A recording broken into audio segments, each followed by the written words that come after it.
et bienvenue dans Espérance, le podcast qui donne confiance en l'avenir. Je m'appelle Marion et j'ai créé ce podcast pour donner de l'élan à un combat qui me tient à cœur, le combat contre la résignation. Chaque jour, j'entends des personnes dire que c'est trop tard, que c'est foutu, qu'il faut ouvrir les yeux et arrêter d'espérer.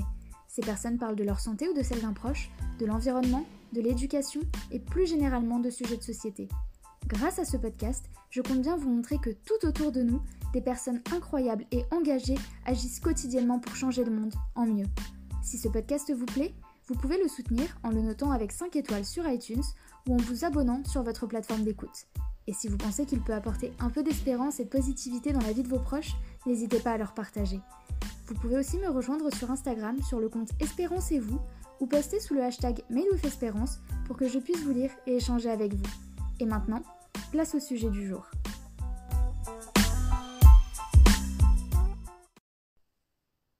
Ne mets pas cette jupe, ne parle pas si fort, sois plus ouverte, t'es trop bavarde. Sors plus, sois sérieuse. Pourquoi t'es encore célibataire? Arrête de te taper tout ce qui bouge. Ça vous parle? Qu'ils viennent de notre entourage ou de notre tête, nous devons constamment faire face à ces jugements. Comment être nous-mêmes dans une société remplie d'injonctions? Et puis c'est quoi être soi-même? Comment savoir qui nous sommes finalement? Pourquoi se cacher derrière des masques, du maquillage, des filtres? C'est quoi la norme? Et si la norme, c'était être bien avec soi? C'est un des espoirs de Noélie. Plus connue sous le pseudo La moins bonne de tes copines, elle est auteure et créatrice de contenu humoristique. À travers ses réseaux, elle avait pour ambition de faire des blagues. Et elle devient peu à peu une des figures du naturel sur Instagram. Pour autant, elle a décollé sur les réseaux notamment grâce à une ancienne Miss France. Plutôt incongru, me direz-vous? Non, c'est à l'image de Noélie. Elle ne défend pas un type de corps ou un type de femme. Elle diffuse de l'amour à grande échelle pour que nous trouvions le courage d'être nous-mêmes. Après nous avoir écoutés, allez faire un tour dans la description du podcast pour la rejoindre sur Instagram, YouTube, TikTok ou pour aller acheter son livre. Vous y trouverez une belle dose de joie de vivre. Dernière chose, je vous recommande de prendre vos écouteurs pour profiter pleinement de cet échange. À tout de suite.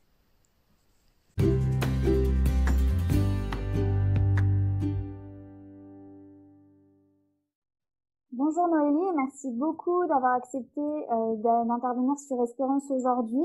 On va parler de beaucoup de sujets et notamment de tout ce que tu véhicules à travers tes différents réseaux, notamment ton compte Instagram.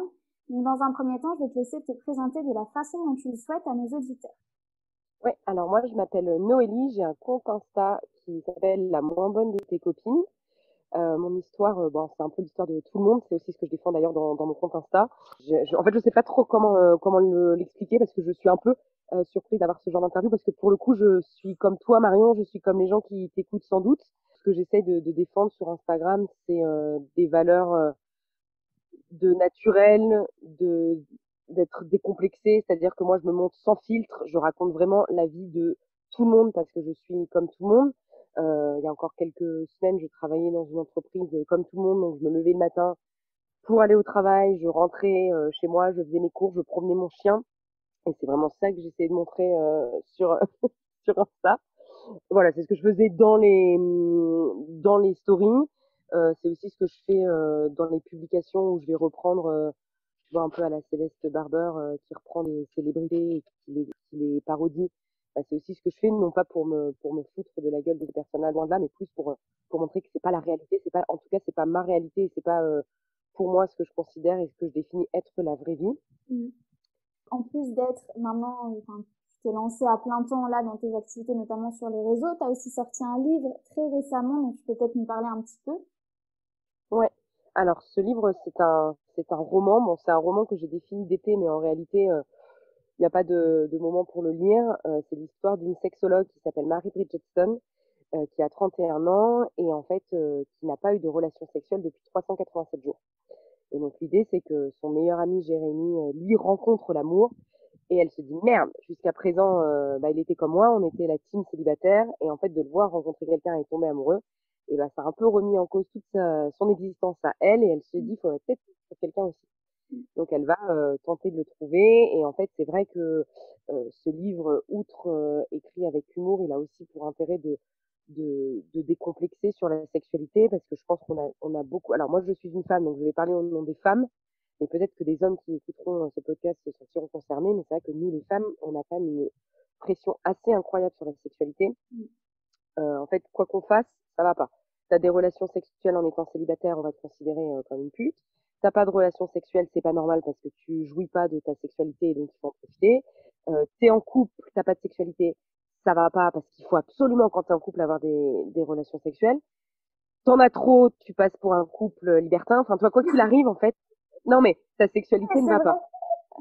Et en l'occurrence, bon, Mary, elle, c'est plus sur l'abstinence, mais elle, ben, elle n'a pas eu de relation sexuelle depuis un certain temps, et forcément, ben, la société lui rappelle, quoi. Là où on devrait avoir aucun problème, et c'est de toute manière lié aussi à ton sujet central de podcast, c'est que ta sexualité est forcément liée à ton corps.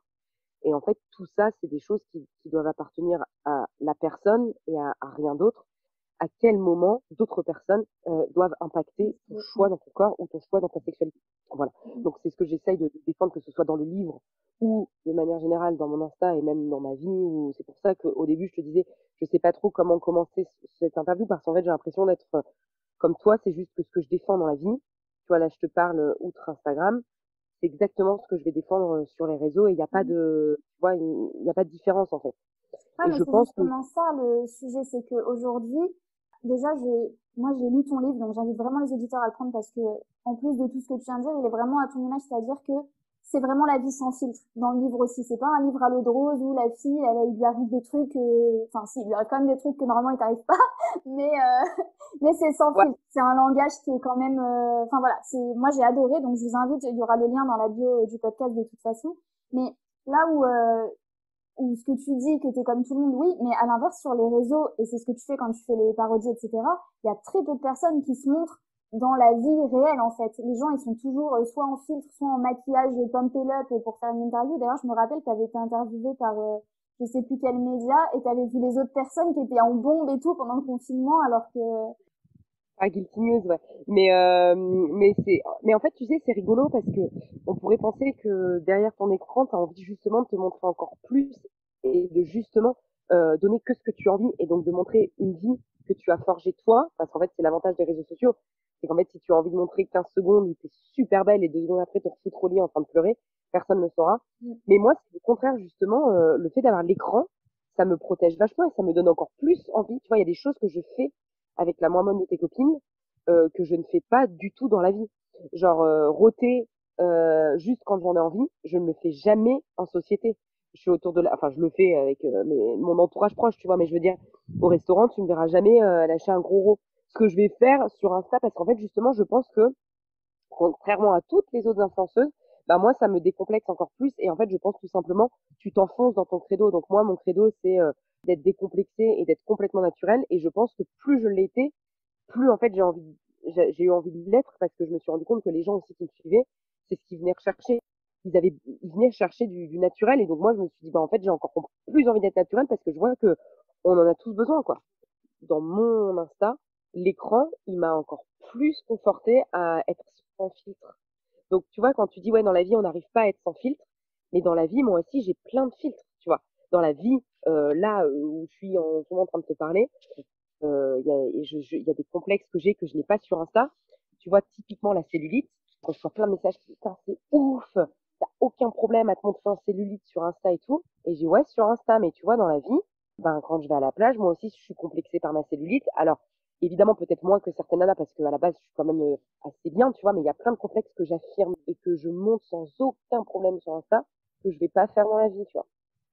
Non, mais c'est fou. Parce qu'en plus, sur les réseaux sociaux, on a tendance à enfin, à recevoir plus de critiques facilement que dans la vraie vie. Et je sais que toi aussi t'en reçois. Du coup, comment tu fais pour passer au-dessus de ça? Parce que t'en as une il y a pas longtemps que t'as partagé aussi dans tes stories Insta. Bon, ça t'a saoulé en gros 2 secondes, mais après, t'as quand même réussi à passer au-dessus. Quel conseil tu donnerais aux personnes qui ont vraiment du mal à ça? Ouais, alors, je crois que c'est vraiment très dur. En plus, le problème des réseaux, c'est que tu as des critiques que tu n'as pas dans la vie. Tu vois, typiquement, les deux critiques auxquelles peut-être tu penses, ou en tout cas moi qui me reviennent quand tu me dis ça, c'était une personne qui m'avait dit, t'as de la cellulite, arrête de montrer ta cellulite, c'est moche. Alors qu'en plus, c'était une femme et que la cellulite, ce n'est pas moche. Toutes les femmes en ont. même les plus fines ont de la cellulite. Et la deuxième chose, c'était cette personne-là qui m'a dit oh là là, Nono, t'as pris du poids, il faut absolument que tu maigrisses. Et en fait, ce genre de réflexion, bon, le poids, tu peux l'avoir, mais franchement, dans la vie, t'as pas ce genre de réflexion. Personne vient te voir à la plage et dit ouh là là, t'as de la cellulite, hein. Mais ouais, Par mais contre, oui. ce que tu as dans la vie, et qui est peut-être aussi violent et qu'il faut apprendre à dealer avec, c'est les regards en fait. Tu vois les regards. Ou en tout cas, tu interprètes les regards. Là où peut-être il n'y a rien du tout, mais en fait, tu te rends compte que les regards, c'est complètement toi qui vas les interpréter parce que comme t'es pas bien dans ton corps, peut-être j'en sais rien, toi tu vas être complexé par la graisse que tu as sur tes bras, par exemple. Peut-être que ce complexe, personne ne l'a vu, tu vois. Sauf que toi, tu es tellement complexé avec ça que tu penses que les gens te regardent. Si ça se trouve, les gens ils te regardent parce qu'ils trouvent que tu as une poitrine magnifique, tu vois. Mm. Pour revenir à ta question initiale qui était comment faire pour réussir à lutter contre tout ça, et ben en fait je pense que c'est vraiment se dire que le complexe il vient que de toi et de personne d'autre. Moi j'ai entendu des nanas tu vois qui ont des complexes sur des trucs et je leur ai dit ah bon mais c'est marrant parce que moi je n'avais même pas vu quoi. Tu vois moi j'ai un cul qui est assez gros tu vois et il y a des nanas qui me disent mais Noli je rêverais d'avoir ton cul mais vraiment hein. Il y en a plein qui me disent putain moi j'ai le cul tout plat et en fait je me dis mais tu vois là où toi tu vois des complexes il y a des nanas qui voient des choses que elles aimeraient avoir Ouais. et en fait c'est là que je me suis dit mais les complexes c'est vraiment dans ta tête à toi quoi. Non, mais c'est purement, c'est clair que c'est purement psychologique. Après, au niveau de, ça c'est au niveau physique. Est-ce que toi, dans la vie, parce que je pense que tu l'es sur Instagram, mais au niveau de comment tu te comportes, de ce que tu dis, enfin tu vois, au niveau de ton comportement, est-ce que tu te mets des filtres aussi suivant les personnes avec lesquelles t'es, ou est-ce que tu arrives à être toi-même facilement dans ton entourage ou... Non, je suis complètement moi-même, j'ai pas trop de problèmes et c'est aussi ça vient aussi avec l'âge. J'ai eu aussi ce moment où quand j'étais jeune, tu vois, là, j'ai 29 ans, je crois que je te dis 27 ans, mais j'ai 29 ans, j'en ai un qui sera... Donc j'ai 29 ans et je pense qu'à 29 ans, tu commences quand même à t'assumer vraiment. Tu remets pas toute ta personnalité en question quand tu rencontres des nouvelles personnes. Donc moi, quand je rencontre des nouvelles personnes, en général, je suis complètement moi-même. J'ai pas trop de soucis. Après, évidemment, tu te mets un filtre, mais ça, je pense que enfin moi j'ai fait de la sociologie donc je l'ai appris en sociologie et tu vois il y avait un grand sociologue je me souviens pas de son nom mais qui disait que en fait la vie était une scène de théâtre et qu'on se mettait tous en scène et qu'en fait peu importe où tu allais dans ton espace public à chaque fois tu te mettais un nouveau masque et ça c'est inévitable en fait mais c'est juste de la bienséance aussi enfin, si tu vas dans un restaurant ou si tu vas dans un parc public tu seras pas la même personne enfin tu seras le même toi mais tu pourras pas présenter de la même manière. C'est comme si tu vas voir tes amis ou si tu vas à un entretien d'embauche, même si tu es la même personne, il y a des choses que tu vas faire et d'autres choses que tu ne vas pas faire. Et ça, pour moi, c'est pas changer, c'est juste s'adapter en fait à l'environnement et aux gens que tu fréquentes. Ouais. Après, je ne change jamais qui je suis, je change jamais mes opinions, je change jamais mes valeurs. Ça, j'ai pu le faire quand j'étais plus jeune parce que bah tu sais pas bien qui tu es. Donc quand tu sais pas bien qui tu es, tu vas peut-être prendre les valeurs des autres, te changer, etc. Mais je pense que tu t'adaptes juste et tu ne changes jamais. T'as déjà eu, toi, des personnes qui t'ont dit, je sais pas moi, t'es trop, par exemple, t'es trop extraverti ou t'es pas assez ceci, t'es pas assez cela au niveau de ta personnalité? De ouf. J'ai même eu, je vais te dire la violence, j'ai même eu mon premier amour. Donc en plus ton premier amour était quand même vachement à te forger dans ton image des relations et tout. Et tu vois lui mais il arrêtait pas de me dire mais arrête, tu parles trop fort, t'es trop extraverti. Là où d'autres personnes me disaient oh là là mais qu'est-ce que t'es drôle, c'est trop bien d'être avec toi.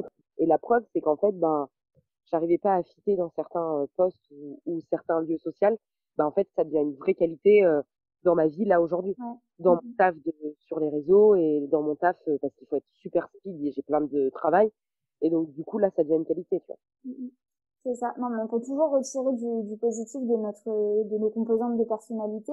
Quand t'as une Exactement. personne proche, comme là, toi, ton ex, qui te reproche justement quelque chose que tu peux pas changer, quand t'es comme ça, c'est ta personnalité.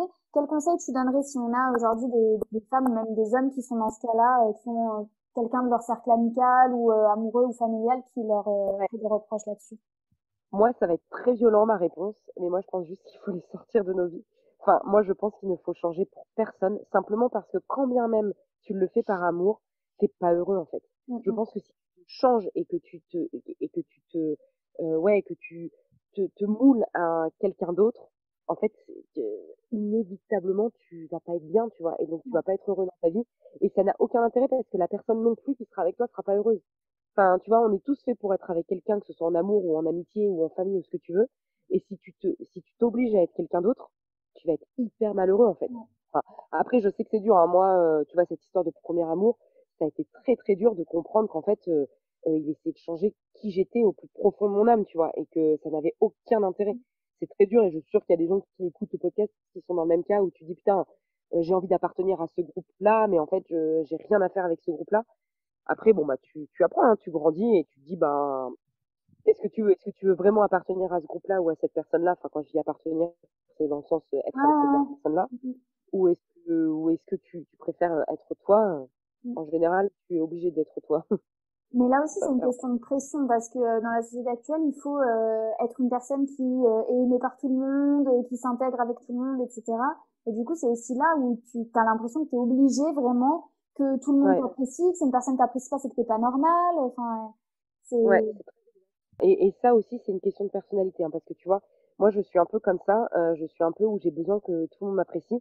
De toute manière, c'est pas anodin que d'aller sur les réseaux sociaux, hein. C'est quand même un endroit où tu te mets, où tu te jettes devant des centaines de vues sans savoir qui te regarde et où là, tu vas prendre en considération des avis de gens que tu ne connais même pas. Mm. Quand ils pensent, c'est complètement, il faut être complètement timbré pour faire ça, de prendre en compte des avis de gens que tu ne connais pas. Ouais, C'est déjà suffisamment dur d'avoir des avis de gens que tu connais. c'est clair. Enfin, voilà. Donc moi, je suis un peu comme ça où j'ai besoin de l'approbation de tout le monde et où j'ai besoin de la validation de tout le monde. Euh, mais pour le coup, je pense que ouais, je pense que c'est aussi sociétal où en effet, les gens dans la société, on essaye de plaire à tout le monde. Après, là aussi, tu vas dire que je ramène ma science, mais c'est juste parce que c'est hyper intéressant. Moi, je l'avais appris avec un sociologue, et pour le coup, je me rappelle de son nom, si ça intéresse les gens qui écoutent. C'est un monsieur qui s'appelle Danielo Martuccelli, et il a écrit, je crois, La société singulariste. Et je te laisserai vérifier parce qu'il faut pas que je te dise de conneries. Et en gros, ce monsieur-là, il dit exactement ce que tu viens de dire. Il dit qu'en fait, tu deviens ce que les autres valident. Donc, c'est-à-dire que, admettons, pour te donner un exemple très concret, si tu fais un diplôme de médecin, tu es médecin et en fait, tu ne seras médecin qu'au moment où tous les autres autour de toi considèrent que tu es médecin. Ouais. Donc, tant que tu n'as pas la validation du commun, tant que c'est pas les gens autour de toi qui ont dit non, mais c'est bon, on t'a considéré comme médecin, et ben en fait, t'es pas médecin. Mm, mm. Et là, je le tire s'il entend, parce que c'était mon prof à l'école. S'il entend, il va dire que j'ai complètement déformé sa théorie parce que je pense que c'est pas du tout ça et que c'est beaucoup plus compliqué, mais j'espère qu'il ne l'écoutera pas. Mais dans l'idée, c'est exactement ce que tu viens de dire, tu vois, de dire on a besoin de l'autre pour être en fait, et Ouais. qu'on a besoin de que l'autre te dise ah c'est bien ce que tu fais sur Insta, hein, je valide. Hein. Et du coup là c'est bon, tu dis c'est bon, c'est bien. Donc je pense que ce soit sur Insta, dans la vie ou quoi, tu sais l'être humain c'est un être social et à partir du moment où il est être C'est ça. social, ça veut dire qu'il lie avec les autres. Et donc ce sera forcément les autres qui auront un impact sur l'image qu'il a et sur comment il se perçoit, tu vois. C'est sûr. Après, c'est sûr que c'est très violent. C'est très très violent parce que plus tu as des gens autour de toi et plus tu cherches leur approbation et plus en fait tu te dis mais pourquoi je fais tout ça quoi.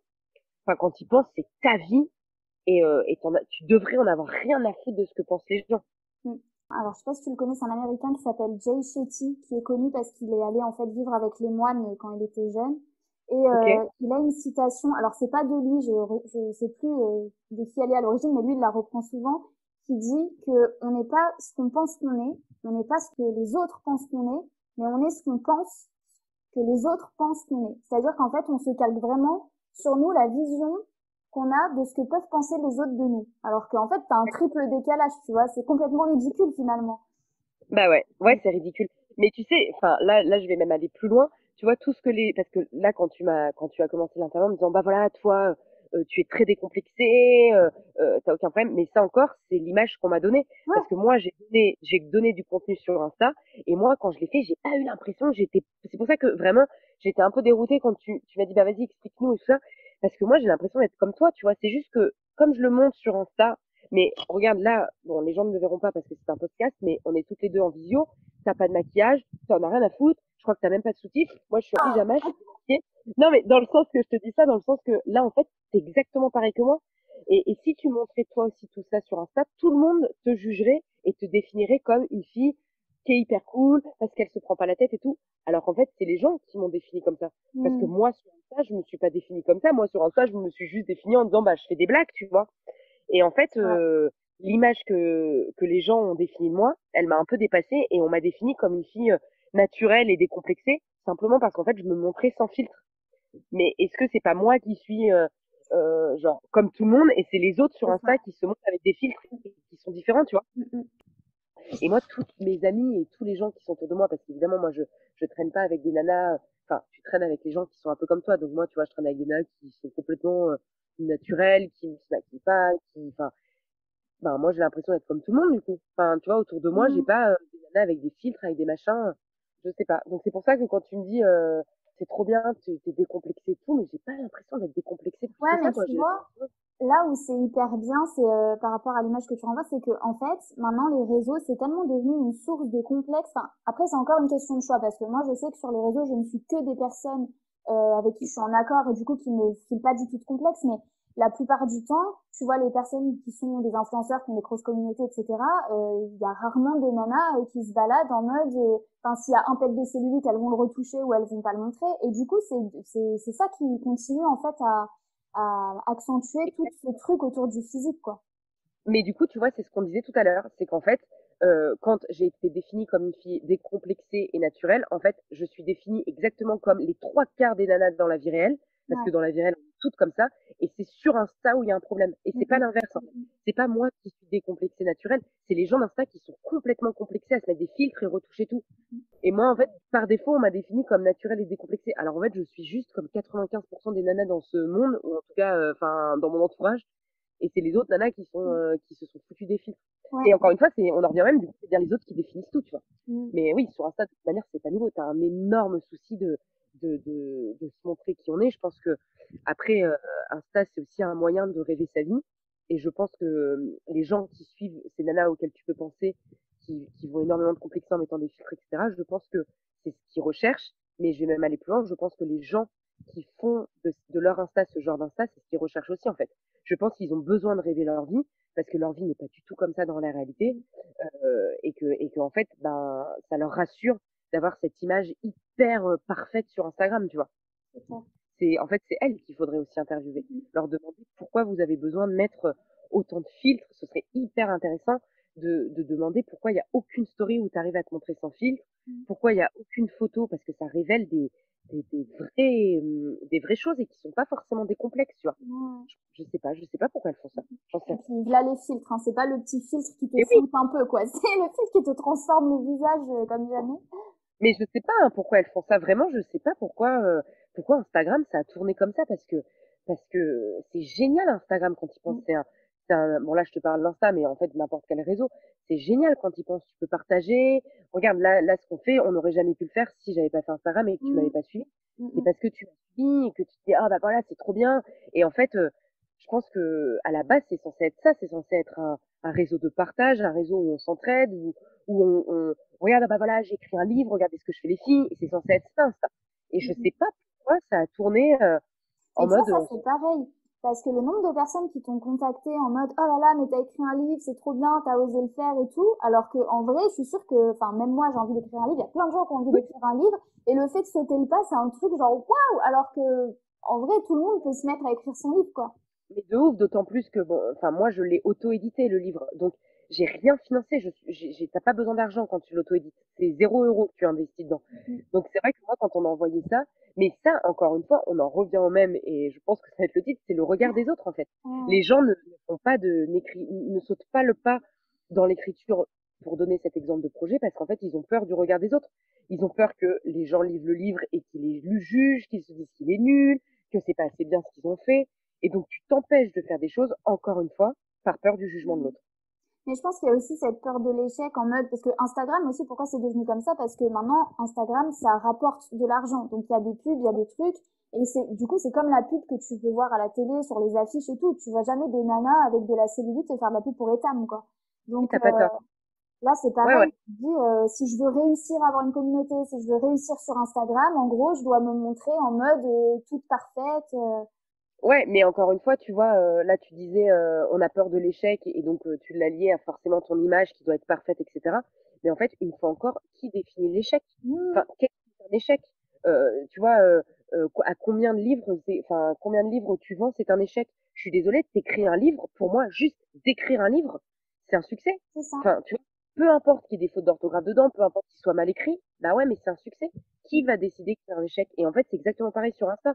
Quand tu dis, bah ouais, mais il faut avoir une image parfaite parce que c'est ce que les marques décident. Mais en fait, à quel moment l'image parfaite, enfin, à quel moment être comme on est là toutes les deux naturel, c'est un échec en fait. Ça sous-entendrait que avoir pas de filtre, avoir des kilos en trop, c'est un échec. C'est encore une fois, l'échec est défini par le tous, par le commun. Et en fait, si tous ensemble, on était en train de se dire, mais en fait, l'échec, c'est ça. L'échec, c'est mettre des filtres. Et l'échec, c'est ne pas s'assumer comme on est. Parce que moi, c'est ce que je pense. Hein. Moi, pour moi, enfin, en tout cas, c'est ce que j'essaie de défendre. L'échec, c'est ça. L'échec, c'est de ne pas être capable de se dire, bah, en fait, je suis comme je suis et je me montre comme je me montre, tu vois. C'est un vrai danger pour moi, hein, de se montrer avec des filtres et tout. Ça fout des complexes à des millions de nanas et moi, la première, hein. Parce qu'il y a des copines que je suis qui sont très, très belles en plus au naturel parce que je les ai vues au naturel et que qui se montrent, qui se complexent, etc. Mais en fait, c'est le serpent qui se mord la queue. Bah oui, elles continuent d'entretenir ce truc de filtre alors qu'elles-mêmes sont complexées par toutes ces nanas qui foutent des filtres, tu vois. Mais si on arrête de foutre, bah ouais, j'ai de la cellulite et toi aussi, et puis point, on en a rien à foutre, quoi. Il y a un autre truc aussi qui, toi, est une composante de ta personnalité. Je pense qu'il y a beaucoup de gens qui sont concernés, qui sont complexés par ça. C'est le fait que toi, t'aimes bien la solitude, t'aimes bien être tranquille chez toi, pas sortir tous les soirs et tout. Et ça aussi, je trouve, c'est un peu un truc qu'on peut vite nous reprocher, qu'on sort pas assez, qu'on n'est pas tout le temps là à vouloir faire des trucs, qu'on aime être... C'est un peu les gens reclus de la société parce que t'aimes bien être chez toi, mater une série et faire un post, quoi. Alors que pas du tout. Du coup, qu'est-ce que tu dis aux personnes qui sont dans ce cas-là et qui se complexent en fait avec ça? Alors moi, je te jure, ça, tu vois, j'aurais jamais pensé que tu me poses cette question, mais c'est vrai. Non, mais t'as pas tort que c'est vrai que ça pourrait être reproché. Bah, moi, je me suis jamais posé la question. J'ai toujours essayé de faire tout ce que j'avais envie. Donc, c'est-à-dire que quand j'ai envie de sortir, je sors. Quand j'ai envie de rester chez moi, je reste chez moi. Après, il y a un autre truc qui se voit peut-être pas sur Insta, mais qui est qu'aussi, si je reste, ou en tout cas, si je restais très souvent chez moi, c'est aussi parce que je travaillais. Quand Insta, mes livres, etc. Ce qu'on voit pas forcément en story ou de manière générale. Mais en fait, c'est un travail de dingue, les réseaux sociaux. C'est vraiment beaucoup. Moi, jusqu'à présent, je travaillais en 35 heures. Donc, il fallait que je trouve le moyen de monter mes vidéos, de tourner mes vidéos, de faire les stories, etc., qui demandent du temps. Donc, c'est vrai que jusqu'à présent, bah, je le faisais le soir. Donc, c'est vrai que je me suis retrouvée parfois à refuser d'aller boire un verre, etc., parce que bah, je faisais passer la moins bonne de tes copines avant tout, même ma vie perso, etc. Donc, c'est vrai que c'était ce projet-là que j'avais envie de mettre à jour avant tout. Mais après, j'avoue que à plein de reprises, ça était aussi un moyen pour moi de ne pas sortir parce que comme tu le dis si bien, je suis quelqu'un qui est assez solitaire. Pour le coup, je me suis jamais posé trop la question. J'ai jamais eu trop de reproches, mais je pense que j'ai la chance d'avoir une double personnalité qui est que je suis très introvertie et je vais m'enfermer chez moi et rester enfermée, bah, tu vois, comme là, je suis au milieu d'une tente, au milieu de nulle part. Mais d'un autre côté, je suis très extravertie, ce qui veut dire que quand je suis en société, je peux parler à tout le monde, je suis très fofolle, je rigole beaucoup, donc du coup, les gens ils disent bon bah c'est bon, tu vois, je vais rester 2 heures boire un verre et après je m'en vais. Mais comme pendant les 2 heures j'ai été très présente et je me suis fait remarquer, du coup ça passe, tu vois.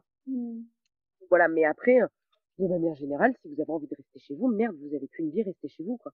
Si t'as pas envie d'être à un endroit, mais n'y va pas. Enfin, on a suffisamment de contraintes dans notre vie avec notre taf. Moi, ça me contraignait tellement de me lever le matin et pourtant j'allais à un taf que j'adorais.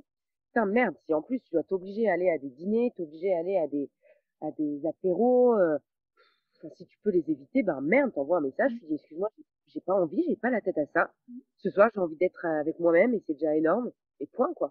Mais je te pose la question parce que c'est un vrai, enfin moi c'est un vrai truc que je vois, hein. Il y a plein de gens qui, en fait, il y a tout un, c'est en train d'arriver avec notamment certaines personnes sur les réseaux, ce truc de défendre ça, d'avoir le droit de dire non, j'ai pas envie de sortir, de dire je préfère rester chez moi. Mais il y a vraiment un gros complexe autour de ça, plein de gens qui se forcent quoi, en mode non mais je vais passer pour quoi si je sors pas et tout. Donc c'est pour ça que je te pose la question parce qu'il y a un vrai truc là-dessus. Ben, moi, je l'ai jamais eu, mais aussi parce que mon entourage m'a toujours aimé et accepté comme ça. Tu vois, moi, ma meilleure amie, elle me connaît depuis que je suis en sixième. Et depuis que je suis en sixième, elle sait très bien que j'ai mes moments où j'ai besoin d'écrire, où j'ai besoin d'être très seule, où je suis pars un peu dans mon délire artiste, tu vois, complètement. Et elle le sait, donc elle dit, bon, bah voilà, Noélie, je le propose. Elle me dit non, elle est habituée. Et je pense que on en revient encore au même, tu vois, c'est de t'entourer de gens qui t'aiment comme tu es et qui vont pas te changer. Et peut-être tous ces gens qui se complexent, c'est peut-être parce qu'ils se sont pas encore acceptés eux-mêmes et qu'ils n'ont pas réussi à faire accepter qui ils étaient autour d'eux. Moi, tous les gens qui m'entourent aujourd'hui soit ils me ressemblent un peu, ils se posent pas la question, quoi. Si je leur dis non, ils disent bon bah Noélie elle a pas envie, on n'insiste pas. Des fois ils mettent un petit coup de pression en disant allez Noélie, là faut que tu te bouges parce que et je sors avec eux et je suis contente, tu vois, mais personne ne m'a jamais forcé à sortir parce que je suis entourée de gens qui m'aiment comme je suis ou qui sont comme moi en fait. Mm. Là, je suis en vacances, l'ami avec qui je suis, il est exactement comme moi, du coup on se retrouve très bien, on est dans notre monde tous les deux, et en fait je pense que c'est ça aussi, c'est réussir à aimer vous, enfin, et aimer des gens qui sont comme vous, et en fait si vous allez aimer des gens qui sont comme vous vous poserez jamais la question. Évidemment, si là je suis en vacances avec David Guetta, le mec il va vouloir qu'on sorte tous les soirs.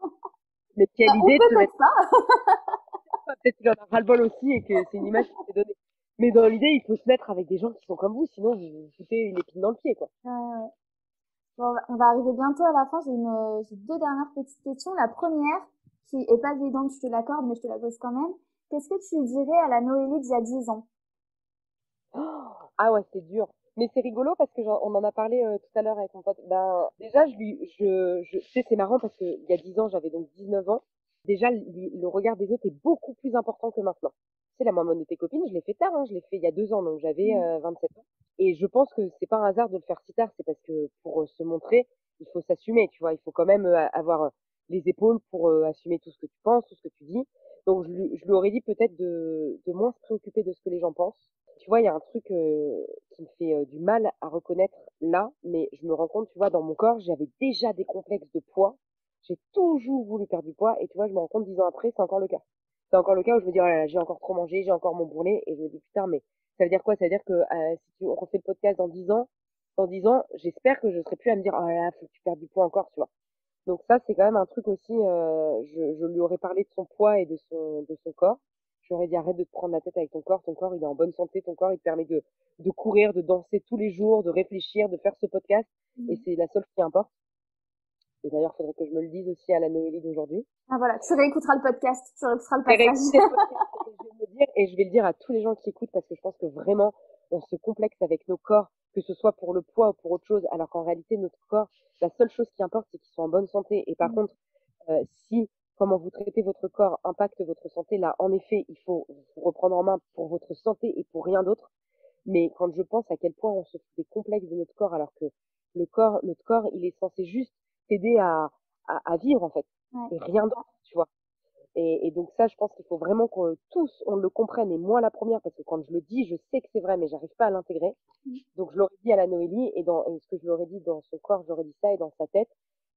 Franchement, dans sa tête, je leur ai dit continue comme tu es, ne change pas parce que tu es une fille très bien, tu as toutes les valeurs qu'il faut. Et je suis très fière de toutes ces valeurs que je défends aujourd'hui et que j'essaye de garder comme une de mire.